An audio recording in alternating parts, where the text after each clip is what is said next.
अपनी लगन में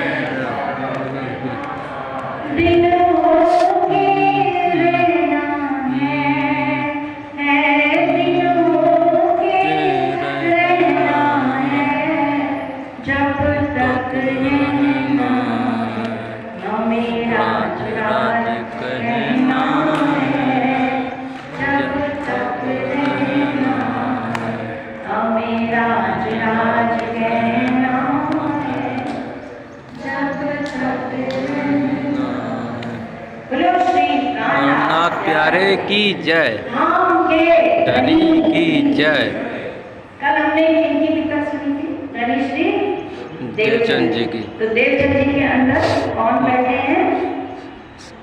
श्यामा जी। श्यामा महारानी सबसे पहले देवचंद जी के अंदर आए। देवचंद जी के गांव कौन था? किस गांव में जन्मे थे? उमरकोट गांव। ये थोड़ा थोड़ा सा याद कर लीजिए ना, जैसे कि गांव जटियापुर, मिर्जापुर, उनके गांव का नाम था उमरकोट। उनके पिता का क्या नाम था? मत्तू मेहता। मत्तू मेहता। पिताजी का क्या नाम था? मत्तू मेहता। और माता जी लीलबाई की पत्नी का नाम। देखो अगर ये तुअर है, अगर ये थोड़ा याद रखोगे ना, मेरे मन में ख्याल आया मैं कौन हूँ, कहाँ से आया हूँ, कहाँ मुझे जाना है, क्या। और छोटी ही अवस्था में उन्होंने घर छोड़ दिया और परमात्मा की तलाश में।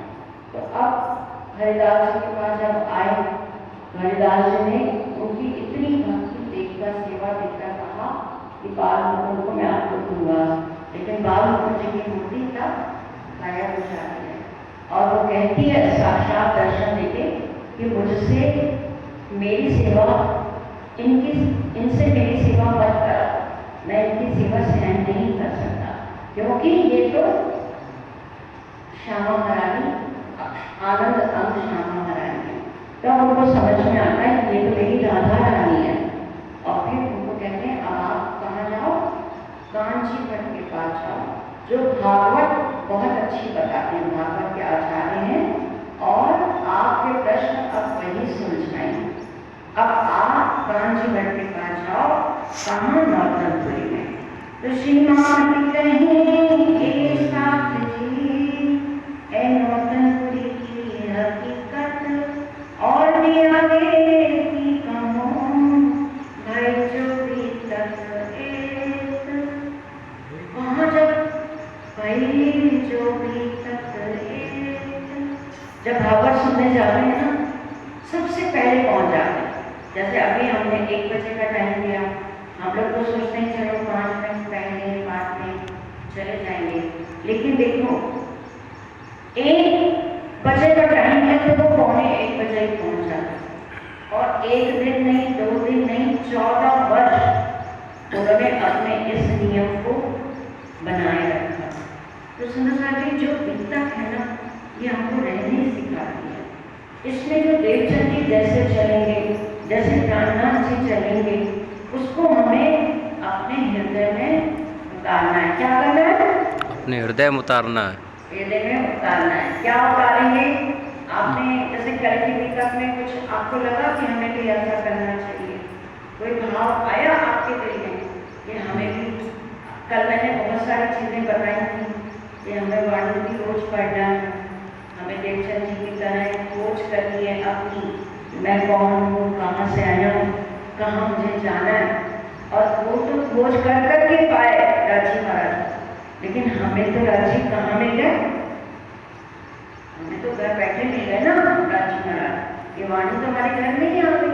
हमें इसके लिए कोई प्रयास नहीं करना पड़ा कोई कोशिश करनी पड़ी, नहीं करनी पड़ी।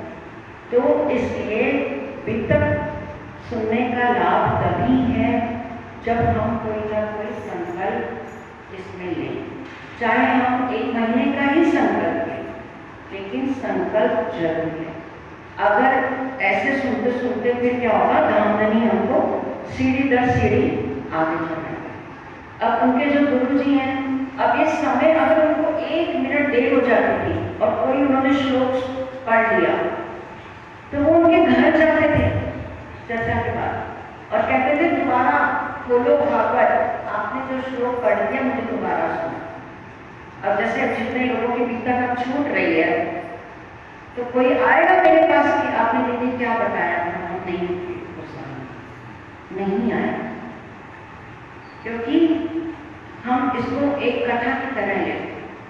हमें लगता है माइक है, जब बजेगा, जब महाराज जी बोलेंगे शुरू होने वाला है तब हम चलेंगे, जबकि घड़ी सबके घर में है और अब तो फोन भी सबके घर में है, फोन पे टाइम अब तो सबको मालूम हो जाता है। तो थोड़ा सा ये अंतर है हमें और हमारे अंदर। तो जो कभी एक दो श्लोक आगे बाँचे हुए दिन, तो फिर पुस्तक मंगाए के वही सुने वचन। फिर से कहते थे किताब खोलो, मैंने सुना नहीं, आप मेरे को फिर से सुनाओ।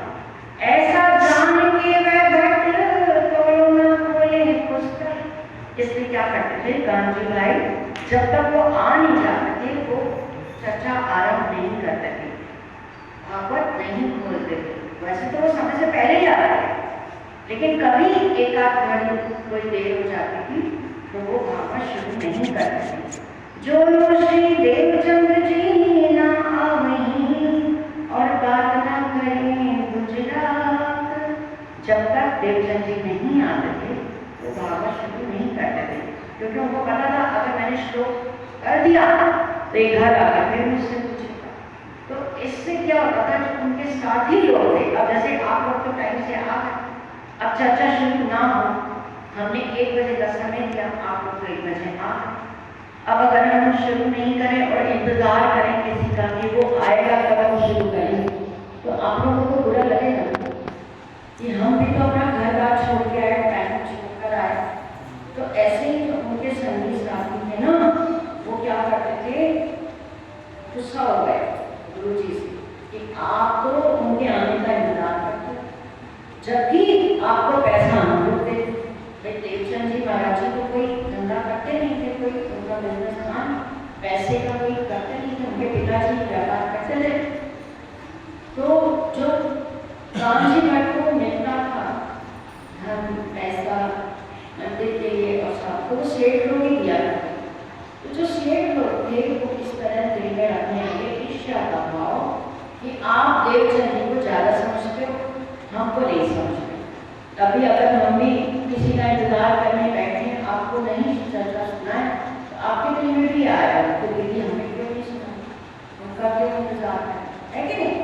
तो ऐसे ही जो सेठ लोग थे वो धीरे धीरे उनसे थोड़ा सा ईर्ष्या का भाव रखने लगे और उन्हें कमी होने लगे।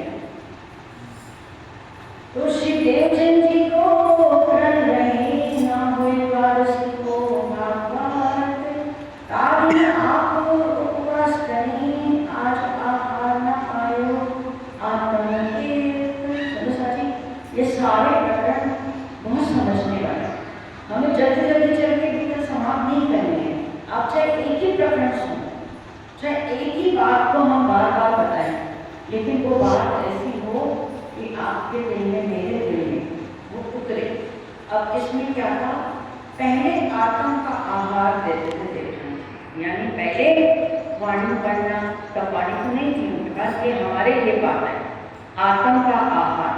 वो तो भागवत सुनते थे, घर में मंदिर था उसकी सेवा करते थे, और जब तक चर्चा उनको नहीं मिल जाती थी, उनको आत्म की खुराक भागवत नहीं मिलती थी, तब तक वो भोजन नहीं करते।